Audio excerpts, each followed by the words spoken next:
नमस्कार दोस्तों, जय हिंद, जय भारत। दोस्तों, आज हम इस वीडियो में जानेंगे हिंदी की एक और मणि के बारे में, जिनका नाम है अयोध्या सिंह उपाध्याय हरिओद।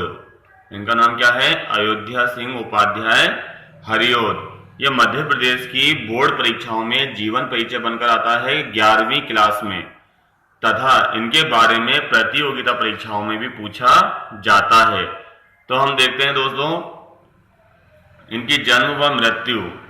तो इनका जन्म हुआ था 1865 में, मृत्यु हुई थी 1947 में। जन्म कहाँ हुआ था इनका? निजामाबाद, जिला आजमगढ़, उत्तर प्रदेश। मृत्यु भी इनकी निजामाबाद में हुई थी। अब इनके हम माता पिता का नाम देखते हैं दोस्तों। इनके माता पिता का नाम है पंडित भोला सिंह और माता का नाम है श्रीमती रुक्मणी देवी। अब दोस्तों, अयोध्या सिंह उपाध्याय हरिओद कौन से काल के कवि हैं? तो हिंदी को 4 भागों में बांटा गया है।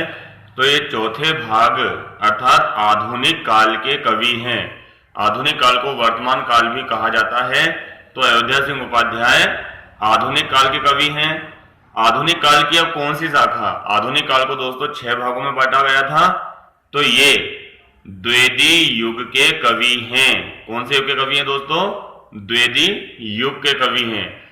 हालांकि ये भारतेंदु युग, द्विवेदी युग और छायावाद युग में समान स्थान रखते हैं। ये भारतेंदु युग, द्विवेदी युग, छायावाद युग तीनों में क्या रखते हैं दोस्तों? समान अधिकार रखते हैं, परंतु मुख्य रूप से द्विवेदी युग के कवि हैं। इनकी भाषा कौन सी है दोस्तों? ब्रज और खड़ी बोली। वैसे तो इन्होंने फारसी पढ़ी थी, पर धीरे धीरे इन्होंने खड़ी बोली को अपना लिया। ब्रज से होते हुए खड़ी बोली पर आ गए और इतने उसमें रम गए कि इन्होंने खड़ी बोली का प्रथम महाकाव्य लिख डाला। हिंदी साहित्य का खड़ी बोली का प्रथम महाकाव्य लिखने का काम इनका ही था।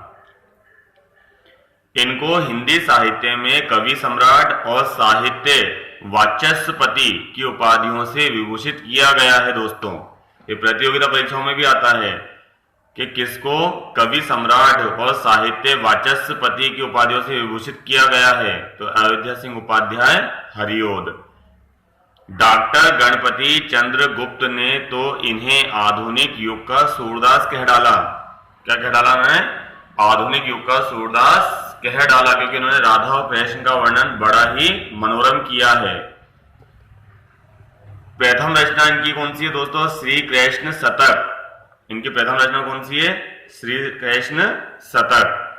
अगली है दोस्तों इनकी प्रिय प्रवास, विदेही वनवास, परिजात। ये तीनों के तीनों दोस्तों क्या है? महाकाव्य। प्रिय प्रवास, विदेही वनवास और परिजात, ये दोनों क्या है? ये तीनों क्या हैं? महाकाव्य। तो हम देखते हैं प्रिय प्रवास खड़ी बोली का प्रथम महाकाव्य है दोस्तों। ये प्रतियोगिता परीक्षाओं में आता है कि खड़ी बोली का प्रथम महाकाव्य कौन सा है। और छायावाद का कौन सा है? खड़ी बोली का कामायनी। ये द्विवेदी युग में खड़ी बोली का प्रथम महाकाव्य लिखा गया था, जिसका नाम है प्रिय प्रवास। इसके लिए इनको मंगला प्रसाद पुरस्कार मिला, यानी कि इसके लिए इनको हिंदी साहित्य का मंगला प्रसाद पुरस्कार प्राप्त है। किसके लिए? प्रिय प्रवास के लिए। अब बता दोस्तों विदेही वनवास। विदेही मतलब क्या होता है? सीता। अर्थात जब सीता मैया को भगवान राम ने वनवास के बाद एक और बार वनवास दे दिया था, यह उसके बाद की कहानी है। सीता के वनवास की कथा करुण रस में समाहित है, यानी जो सीता मैया को राम भगवान ने वनवास दिया था उसकी कथा इस विदेही वनवास में समाहित है दोस्तों। और ये करुण रस में पिरोई हुई है। काय में है दोस्तों? ये करुण रस में। इसको पढ़कर हमें क्या आता है दोस्तों? रोना सा आता है। क्या आता है दोस्तों? हमें रोना सा आता है। अब आता है दोस्तों परिजात। परिजात में क्या है? स्फुट गीतों का संकलन है। इसमें क्या है? स्फुट गीतों का संकलन। मानव जीवन की विभिन्न झांकियां इसमें देखने को मिलती हैं। अगली है दोस्तों, अगली रचनाएं हैं इनकी चुपते चौपदे, चोखे चौपदे। फिर है दोस्तों बोलचाल, रचना कौन सी इनकी? बोलचाल।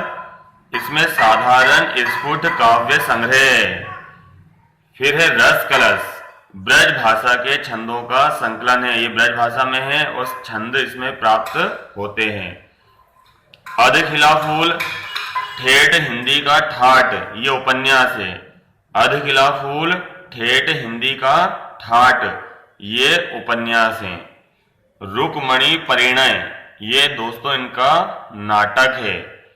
कबीर वचनावली, कबीर वचनावली के नाम से कबीर काव्य का संग्रह इन्होंने किया है। जो कबीर की जो काव्य कृतियां हैं उनका इन्होंने कबीर वचनावली में क्या किया दोस्तों?